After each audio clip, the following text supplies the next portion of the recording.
Estas últimas semanas están siendo especialmente locas en términos de volatilidad, tanto en Bitcoin como en el oro, como en las acciones. Y pese a esta volatilidad, los principales activos están o en máximos históricos o muy cerca de ellos, excepto Bitcoin, que sí que ha sufrido más y ha corregido un 30 y tantos % desde sus máximos históricos. Todo esto en mitad de muchísimo ruido. Ruido de que estamos en una burbuja de inteligencia artificial, ruido de que viene una recesión, ruido de que vuelve la inflación, ruido de que va a haber más bajadas de tipos porque la economía se enfría, y ante este tipo de ruido, uno a veces, especialmente si es nuevo en el mercado, se queda bloqueado y no sabe si es buen momento ni para empezar, o bien si ya tiene dinero invertido, para seguir a merced del mercado y dejar que siga su camino. Así que en este vídeo voy a intentar darte claridad con datos objetivos de qué es lo que está ocurriendo y qué creo que podría llegar a ocurrir en los próximos meses y años para que tomes la decisión de si te merece seguir en el mercado o no. Ahora bien, mucho ojo, porque lo primero que me gustaría decirte es que cuando uno piensa en invertir hay dos maneras de hacerla, pero solo hay una correcta. La primera y la correcta es invertir a largo plazo, invertir con objetivo de décadas. Ahí es extremadamente fácil ganar dinero y no equivocarse. La otra manera de afrontar la inversión es la de la especulación, que quiere decir intentar adivinar qué va a hacer el mercado a corto plazo. Y aquí, querido amigo o amiga, tienes todas las de equivocarte. Por eso, pese a que yo te voy a dar datos de a corto, medio y largo plazo, lo que me gustaría es que acabes tomando decisiones a largo plazo. Bien, el mayor ruido y el mayor miedo que hay en el mercado en el momento es el de enfrentarnos a una burbuja en las acciones, especialmente tecnológicas, por el auge o el boom de la inteligencia artificial. Hay quien dice que se están pagando valoraciones demasiado caras por estas empresas ante las expectativas de que estas empresas van a obtener el día de mañana muchos beneficios gracias a un aumento de la productividad derivado de la inteligencia artificial que ya está en nuestras vidas y que como tú, como yo, estoy seguro que muchos usáis ChatGPT, Gemini o un montón de redes de inteligencia artificial para hacer vuestro día a día más productivo. Para ver si uno está en una burbuja o no,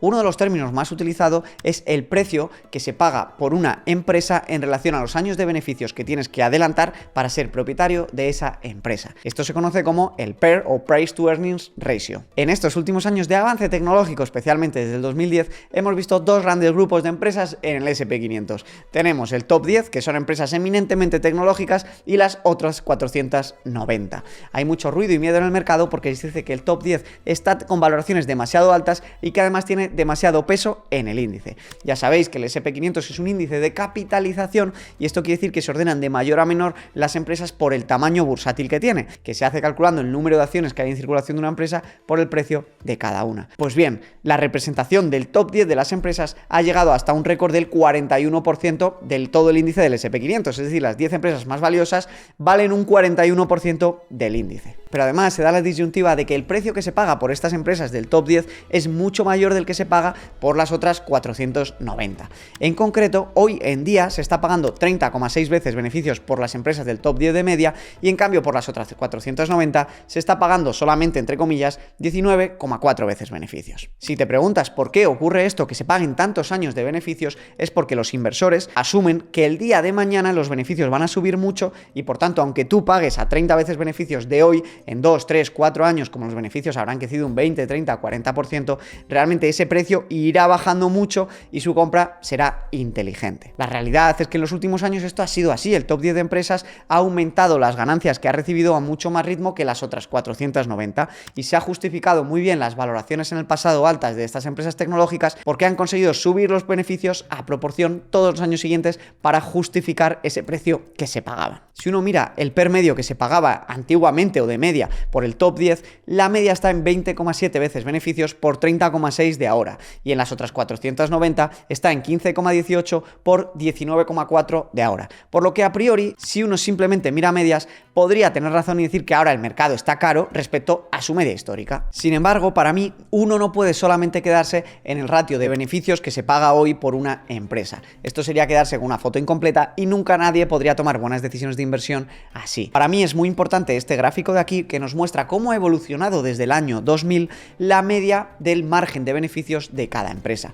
Y vemos que si en el año 2000 las empresas medias de cada 100 euros que generaban tenían un beneficio de 8, hoy en día está prácticamente en 14, subiendo un 70% el margen de beneficios desde el año 2000. Esto, en mi opinión, justifica también que los inversores estén dispuestos a pagar más por los beneficios actuales de una empresa porque asumen que en 5 años va a seguir evolucionando gracias a la tecnología este margen de beneficios y por tanto los beneficios futuros serán mucho mayores de los que son inversión hoy en día. El que ha seguido esta tesis desde el 2010 se ha beneficiado de haber invertido en empresas como Apple, pues como Meta, como Microsoft, que en sus momentos tenían también PERs muy altos, pero que gracias a la subida de los beneficios de estas acciones se han ido normalizando y han obtenido muchos rendimientos los inversores. Tan fuerte está siendo el mercado de ganancias de estas empresas que del 90% de empresas que ya han reportado beneficios en este último trimestre, pues un 82% de ellas han obtenido más rendimientos de los que todo el mercado y los analistas e inversores esperaban. Este gráfico de aquí de JP Morgan Guide to Markets nos muestra muy bien también cómo ha sido la evolución de las principales empresas tecnológicas de las Magníficas 7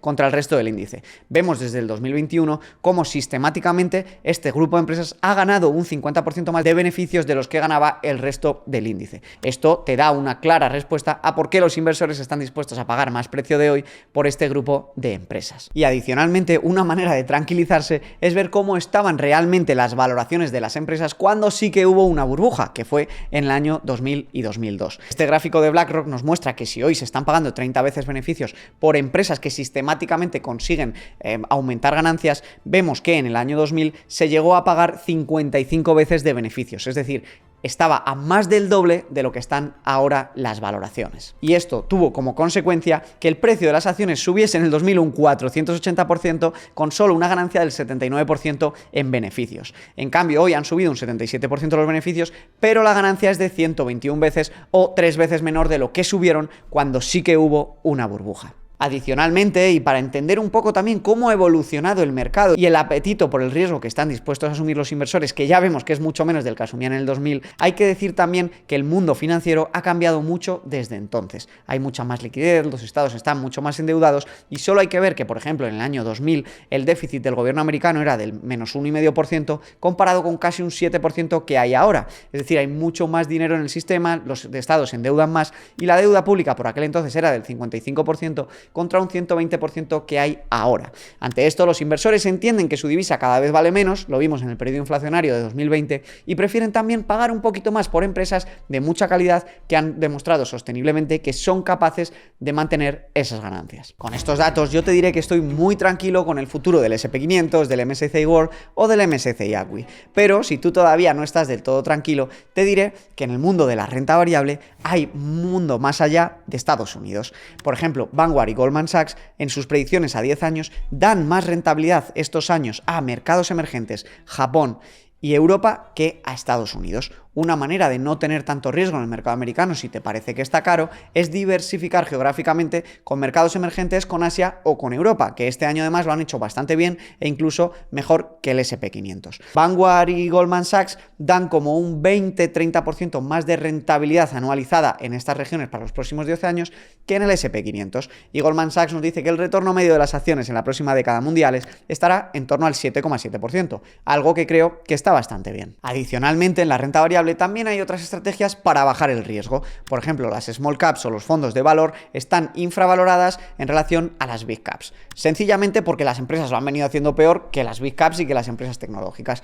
Yo personalmente, que no soy muy de elegir sectores o gestores, prefiero simplemente diversificar geográficamente con fondos indexados, quedarme con una composición tipo ACWI y dejar que el mercado haga su curso. Ahora bien, los mejores inversores y los que menos riesgo asumen y a veces con los mismos retornos son aquellos que componen una cartera con activos que están descorrelacionados entre sí y que consiguen que cuando unos suben mucho, otros equilibren y cuando otros bajan mucho, otros brillen y así tus retornos sean más estables, más predecibles y menos volátiles. Para esto hay otros tipos de activos en cartera como el oro o la renta fija. Este último activo, la renta fija, viene sufriendo mucho desde el 2020, porque ante una época muy drástica con tipos cercanos al 0%, hubo la subida de tipos más agresivos de la historia. Y para los que tenían bonos comprados cuando estaban al 0%, vieron su portafolio de bonos ver caer mucho valor. Pero ahora, en cambio, en Estados Unidos los tipos están en torno al 4%, se estiman caídas de tipos y no es mal momento para estar posicionado en renta fija en dólares. Además, la renta fija lo bueno que tiene es que consigue compensar mucho el riesgo en una cartera pura de acciones. Vamos a verlo. Cuando uno ve el performance de una cartera 100% en acciones, a largo plazo siempre va a tener más rentabilidad. Aquí lo podemos ver. Si, por ejemplo, uno hubiera invertido 10.000 euros hace casi 40 años, los hubiera convertido en 228.000. Y si los hubiera invertido en una cartera 60-40, hubiera conseguido 177.000. Pero la diferencia es el camino. Aquí tenemos el drawdown que hubieras asumido y las caídas por año en un tipo de cartera u otra. Vemos cómo la línea roja, cada vez que hay un año negativo, siempre cae menos sosteniblemente que la cartera en 100% en acciones. Por ejemplo, en el 87 cayó 17% la 60-40 contra 28% la de 100% en acciones. En el 90 un 21% contra un 37%. En el 2002 con el estallido de la burbuja.com un 29% contra un 55% y en el 2008 un 26% contra un 55%. Por tanto, otra manera de reducir la volatilidad y el riesgo es diversificar también con renta fija. Con el oro ocurre algo muy similar. Por ejemplo, este año el oro ha subido un 55% en un año en que el S&P 500 le ha ido bien, pero obviamente no tan bien. Y el oro, por ejemplo, del 2000 al 2015 fue un activo muy rentable y en cambio el S&P 500 no tuvo la mejor de las rentabilidades. Por tanto, cuando tú juegas en cartera con distintos pesos de distintos activos, consigues ni siempre tener el mejor año de todos los activos, ni siempre tener el peor año de todos los activos, y consigues un retorno medio, quizá un poquito más bajito al diversificar, pero más estable a largo plazo. Para mí, aquí está la clave de qué hacer, si invertir o no. Y es que mucha gente se plantea este panorama con un marco mental que no es el correcto, porque piensa que si se queda con su dinero en liquidez en euros o dólares, no está invertido y no tiene riesgo de mercado, ¿verdad? Pues no hay un planteamiento más erróneo que el que estar en euros y dólares es no estar invertido.